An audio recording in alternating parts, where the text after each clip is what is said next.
Баршаларыңызға ассалаумағалейкум. Сүйінші жаңалық. Әділет министрлігі Қазақстанда заңды қазақ тілінде жазуды заңмен бекітуді пысықтап жатыр.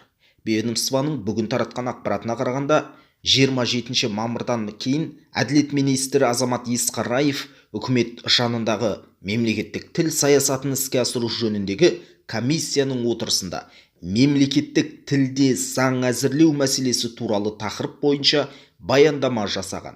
Әділет министрі өз баяндамасында норма шығару қызметінде қазақ тілін одан әрі дамыту мақсатында нормативтік құқықтық актілердің жобаларын орыс тіліне аударуды қамтамасыз ете отырып, оларды қазақ тілінде әзірлеу міндетін кезең-кезеңмен заңнамалық бекіту мүмкіндігін пысықтау міндеті көзделгенін атап өтті.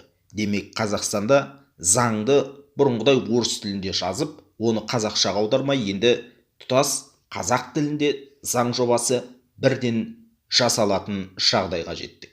Бұл әрине сүйінші жаңалық деп ойлаймыз. Төмендегі комментарийге пікір қалдырыңыз, каналға жазылып қолдау білдіруді ұмытпаңыз.